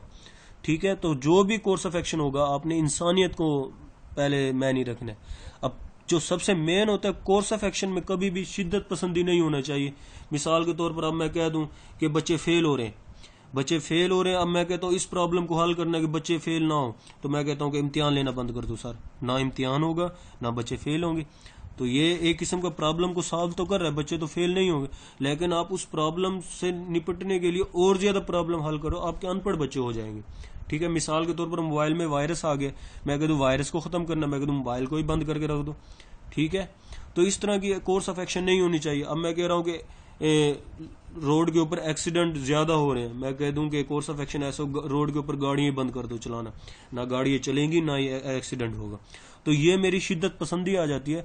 तो आपका जो भी कोर्स ऑफ एक्शन होगा आपका शिद्दत वाला नहीं होगा। कोर्स ऑफ एक्शन ऐसा हो जो प्रैक्टिकल हो, प्रॉब्लम को सॉल्व करने वाला हो, सूटेबल हो, मिनिमाइज प्रॉब्लम करे, उससे रेलिवेंट हो। ठीक है, तो मजीद भी जब आप इस कोर्स ऑफ एक्शन के क्वेश्चंस करोगे तो आप इजीली उसको समझ पाओगे कि कोर्स ऑफ एक्शन होता क्या। अब पहली बात उसने किया कि power supply on the state x in the terribly poor. अब मैं इसकी बात कर लूँ एक सिंपल वे में, अगर मैं इसको समझूं, वो कह रहा है कि कोई एक स्टेट है, अगर मैं उस स्टेट को कह दूं एक पंजाब मेरे पास प्रोविंस है, पंजाब के अंदर बिजली है काफी कम है, पंजाब के जैसे आजकल लोड शेडिंग हो रही है, तो मैंने क्या कह दिया, power supply in the terribly poor, यानी पंजाब के अंदर जो बिजली है काफी हद तक कम है। तो वो नीचे कोर्स ऑफ एक्शन दे रहा है कि वापडा should urgently take action against the power theft. वापडा को अपने एक्शन लेने चाहिए। हो सकता है जो बिजली चोरी कर रहे हो, अब बिजली हमारे तरफ नहीं पहुंच रही, हो सकता है हमारी बिजली सिंध वाले, यूं वो ऐसे सिंध वाले ले जाते हो, वो वाले ले जाते हो। अब यहां से अगर मैं अपने कोर्स ऑफ एक्शन बनाना चाहूं, मैं इनको अभी नहीं पढ़ रहा, अब देखें मैंने क्या कहा है, अब मैं अभी इसके ये कोर्स ऑफ एक्शन नहीं पढ़ रहा, मैं अपनी तरफ से कोर्स ऑफ एक्शन बनाने की कोशिश करूंगा। और वो कह रहा है जो पंजाब है, पंजाब के अंदर बिजली काफी हद तक कम है। अब मैं क्या करता हूँ, मैं अपनी तरफ से कोर्स ऑफ एक्शन करता हूँ। मैं कहता हूँ कि सिंध की बिजली उठा के पंजाब को दे दो, KPK की या सिंध की बिजली उठा के मैं पंजाब को दे दूं। अब मैं पंजाब के तो अंदर मसला हल हो जाएगा ना, लेकिन बेटा जो KPK के अंदर बिजली का शॉर्टफॉल हो जाएगा, उधर बिजली नहीं होगी फिर, क्योंकि KPK बिजली पंजाब में चली गई है। ठीक है, तो ये मेरा कोर्स ऑफ एक्शन नहीं हो सकता कि आपने कोर्स ऑफ एक्शन ऐसा लेना है जो आपको प्रॉब्लम को सॉल्व करने वाला हो, ना कि किसी और चीज के लिए प्रॉब्लम को क्रिएट करने वाला हो। ठीक है, अब मैं अगर मैं कह दूं कि एक रूल्स बना दूं, कॉन्स्टिट्यूशन में से एक ऐसा आइन, एक लॉ बना दूं कि every person have own generator, एक हर बंदा अपना जनरेटर ले। मैंने रूल बना दिया कि हर बंदा अपना जनरेटर ले, सोलर पैनल ले, हर बंदा सोलर पैनल ले, और हर जो प्रोविंस होता है पंजाब है उसको 1000 मेगावाट जो या 50 मेगावाट जो बिजली है वो आप पंजाब की गवर्नमेंट को दोगे। अब मैंने कॉन्स्टिट्यूशन बना दिया ना कि हर बंदा एक जनरेटर ले या सोलर पैनल ले, जो प्लेट्स वगैरह होते हैं बिजली की, सोलर प्लेट्स, वो बिजली बनाए और प्रोविंस जो पंजाब है उसको बिजली क्रिएट करके दे, कम से कम जो 50 मेगावाट बिजली जरूर दे। तो देखें ये भी मेरे पास, अब प्रोविंस की बिजली तो कम हो, वो जो सिचुएशन है उससे वो तो खत्म हो जाएगी ना, लेकिन एक गरीब के लिए मुश्किलात है कि वो जनरेटर नहीं ले सकता, सोलर पैनल नहीं ले सकता, अगर वो ले सकता तो खुद अपने घर में लगाए। ठीक है, तो आपका जो भी कोर्स ऑफ एक्शन होगा ऐसा हो कि वो सिचुएशन को डील करे। ठीक है, इस तरह देखे उसने जो ये क्वेश्चंस दिया है, अब इसके कोर्स ऑफ एक्शन हम समझते हैं कि उसने इधर कैसे कोर्स ऑफ एक्शंस दिए कि देखें कि कोर्स ऑफ एक्शंस में दे रहा है कि पहले अगर एक्स जो ट्रियरिटी है, एक्स के अंदर स्टेट है, एक्स जो एक स्टेट है उधर बिजली की कमी है, तो वो कह रहा है कि वापडा should urgently take against power theft, यानी वापडा को एक्शन लेने चाहिए कि बिजली चोरी हो रही। तो ये ठीक है, अब ये सिचुएशन को हल कर रहा है। देखें मैं बिजली अब मेरी तरफ आ रही है, मैं देखूं यार कोई रास्ते में कोई चोरी तो नहीं कर रहा, तो अगर मैं उस बिजली चोर को ही पकड़ लूं तो बिजली पूरी आएगी मेरे पास। ठीक है, तो ये कोर्स ऑफ एक्शन ठीक है। तो हमने क्या करना, उस बिजली चोर को ही पकड़ लिया तो बिजली आपकी स्टेट में पूरी आएगी। पहला कोर्स ऑफ एक्शन ठीक है। दूसरा, अब ये कोर्स ऑफ एक्शन मेरे पास क्या है, ठीक है। तो दूसरा देखें कि government should generate more power, government को ज्यादा से ज्यादा बिजली क्रिएट करनी चाहिए। हो सकता है कि पहले घर 10 थे, अब घर 20 बन गए। पहले बिजली जो गवर्नमेंट बनाती थी वो 10 घरों में जाती थी, अब 20 घर बन गया, तो गवर्नमेंट वही 10 घरों वाली बिजली 20 घरों में देगी, तो कमी तो होगी। तो गवर्नमेंट को ज्यादा बिजली भी पैदा करनी चाहिए। तो दूसरा भी कोर्स ऑफ एक्शन ठीक है। अब देखें ऐसे कोर्स ऑफ एक्शन होने चाहिए जो प्रॉब्लम भी, देखें ये कोर्स ऑफ एक्शन कोई और प्रॉब्लम भी क्रिएट नहीं कर रहे, प्रैक्टिकली भी है, उस टॉपिक से रिलेटेड भी है। ठीक है, तो इसका मतलब जो आपके पास जो पहला ऑप्शन है only one and most appropriate, यानी सिर्फ पहली ठीक है, ये भी गलत है। दूसरी सिर्फ ठीक है, ये भी गलत है। एदर वन या टू मोर ऐसे, ये भी गलत है, क्योंकि दोनों की दोनों ठीक है। If both one or two most appropriate, तो आपके पास जो ई ऑप्शन है ये बिल्कुल ठीक है। आई होप आपको कोर्स ऑफ एक्शन की भी समझ आ गई होगी। नेक्स्ट जो लास्ट हमारे पास टॉपिक है इस चैप्टर, इस हमारे लॉजिकल रीजनिंग का, वो आपके पास कॉज इफेक्ट। नेक्स्ट आपके पास क्या है टॉपिक्स, कॉज इफेक्ट्स। ये हमारा लास्ट टॉपिक है। कॉज इफेक्ट क्या होता है? कॉज बेसिकली बेटा एक ऐसी वजह होती है जो किसी भी चीज के होने का सबब बनती है। इफेक्ट कोई चीज हो रही हो, और जो चीज हो रही हो किसकी वजह से होती है वो आपकी कॉज है। मिसाल के तौर पर अब एक गांव में सैलाब आ गया, एक गांव में सैलाब आ गया, तो पानी क्या होगी, कॉज होगी। मैं कहूंगा रात को बारिश आई थी जिसकी वजह से पूरा का पूरा जो गांव है वो पानी से भर गया। रात को बारिश आई थी और जिसकी वजह से पूरा का पूरा गांव क्या हो गया, पानी से भर गया। तो बारिश का आना मेरे पास एक कॉज है, और पूरा का पूरा गांव का भरना पानी से, यानी जमीन का गीली होना, पानी का भर जाना, तो ये मेरे पास इफेक्ट है। ये एक कॉज इफेक्ट होते हैं। मिसाल के तौर पर मैं कह दूं कि बच्चा काफी सारी मेहनत करता था, उसकी वजह से उसकी पहली पोजीशन आ गई। अब उसका मेहनत करना मेरे पास कॉज है, और उसकी पहली पोजीशन आना मेरे पास एक इफेक्ट है। अब मिसाल के तौर पर अगर आप लॉजिकल रीजनिंग की ये 6 टॉपिक करोगे तो आपके 10 नंबर आएंगे। अब मैं कह दूं उसके 10 नंबर आ गए लॉजिकल रीजनिंग में, तो उसने 6 के 6 टॉपिक किए है ना, तो 6 के 6 टॉपिक करना बेटा एक कॉज है, और उसके 10 नंबर आना ये एक इफेक्ट है। काज किसी चीज के होना और इफेक्ट उसके होने की वजह से जो चीज हो रही है वो आपका इफेक्ट होगा। आई होप आपको काज इफेक्ट की समझ आ गई होगी। तो नीचे दे रहे काज and effect is the relationship between two things, दो चीजों के दरमियान रिलेशन होता है। When one things make something else happen, जब एक चीज बताते हैं कि दूसरी चीज हो रही है। वैन एग्जामिंग इवेंट्स, जब आप इवेंट्स को एग्जाम करते हो, पीपल नेचुरली, कुदरती तौर पर लोग, फितरी तौर पर लोग ढूंढते हैं वाई थिंक, ये वजह क्यों हुई है। जैसे न्यूटन दरख्त के नीचे बैठा था, सेब गिरा और वो सोचने बैठ गया कि ये सेब नीचे क्यों गिरा है, तो उसने पहले बाद में ढूंढा ना, ये एक ग्रेविटेशनल फोर्स की वजह से गिरी है। सेब का नीचे गिरना एक इफेक्ट है और किसकी वजह से गिरा है, ग्रेविटेशनल फोर्स की वजह से, वो एक काज है। तो आप अब बेहतर समझ चुके होंगे कि ग्रेविटेशनल फोर्स की वजह से सेब का गिरना ये आपके पास एक इफेक्ट है और ग्रेविटेशनल फोर्स एक काज है। ठीक है। Next, this search often result is cause and effect reasoning, ये फर्दर आप इसको देख सकते हो। अब उसने एक सैंपल क्वेश्चन दिया है, हम सैंपल क्वेश्चन को देख लेते हैं कि सैंपल क्वेश्चन में क्या है। वो कह रहा है the standard of living of people of the average income group has been rising since the last 2 year. अब पहले उसने स्टेटमेंट दे दी, आपने बेटा इस स्टेटमेंट के अंदर ये देखना है कि कौन सी काज है, कौन सा इफेक्ट है। नीचे आप ऑप्शंस को भी देखोगे कि Pakistani economy has been showing a significant growth. अब पहले उसने कह दिया कि स्टैंडर्ड लोगों का जो लिविंग का स्टाइल है, लोगों का जो रहने का जो तरीकाकार है, जो आम एवरेज यानी जो जैसे हम कहते हैं कि मीडियम तिप का जो लोग होते हैं, औसत दर्जा के जो लोग होते हैं, उनका बेहतर हो रहा है पिछले 2 सालों से। यानी जो पहले मिसाल के तौर पर वो ज्यादा एक क्रिटिकल वे की लाइफ गुजार रहे थे, लेकिन पिछले 2 सालों से वो एक अच्छे तरीके से जिंदगी गुजार रहे हैं। अब दूसरी चीज वो कह रहा है कि Pakistan economy has been showing a significant growth, यानी पाकिस्तान की इकोनॉमी बढ़ रही है। अब एक उसने बात कर दी कि पाकिस्तान की इकोनॉमी क्या है, बढ़ रही है, बेहतर हो रही है। तो दूसरी बात वो कर रहा है ये कि जो एवरेज तिबका के जो लोग हैं उनकी जो लाइफ स्टाइल है लेने का वो बेहतर हो रहा है। अब देखिए 2 उसने स्टेटमेंट दे दी। पहली बात उसने किया कि एवरेज जो लोग थे उनकी जो रहने का तरीका वो बेहतर हो रहा है। दूसरी बात उसने कर दी कि पाकिस्तान की जो इकोनॉमी है वो बढ़ रही है। अब 2 चीजें आपने ये देखना है कि क्या दोनों के दरमियान कोई रिलेशन है, इनमें कोई काज या इफेक्ट है या दोनों काज है। अब नीचे वो ऑप्शन दे रहा है ना, ऑप्शन में 1 is the cause and 2 is the effect. आपने ये देखना है कि पहली काज है, दूसरी इफेक्ट है, यानी पहली का असर पहली काज जो कह रहा है दूसरी इफेक्ट है, यानी जो दूसरी चीज हो रही है क्या पहली की वजह से है, या दूसरी वो स्टेटमेंट 2 इज काज, स्टेटमेंट 1 यानी जो आपके पास ये काज है तो क्या ये इफेक्ट है। तो आपने ये सिर्फ तीसरी है, बोथ स्टेटमेंट 1 और 2 आर इंडिपेंडेंट काज, क्या दोनों की अपनी ही काज है, कोई इफेक्ट ही नहीं है, यानी इंडिपेंडेंट काजेज है, दोनों की दोनों इंडिपेंडेंट काज है, क्या ये दोनों काज है, कोई इनका इफेक्ट नहीं है। मिसाल के तौर पर हो सकता है समटाइम्स दोनों की दोनों काज हों। ठीक है। अब डी ऑप्शन दिया है कि दोनों की दोनों इंडिपेंडेंट काजेज, यानी आपके पास ये भी काज है, ये भी काज है, लेकिन ये दोनों काज किसी एक ऐसी ये दोनों की जो आपके पास are effect, sorry both statement 1 और 2 are effect of independent cause, यानी ये भी इफेक्ट है बेटा, ये भी इफेक्ट है, और ये दोनों इफेक्ट किसी इलादा एक इंडिपेंडेंट काज, यानी इसकी काज कोई इलादा है, इसकी काज कुछ और है।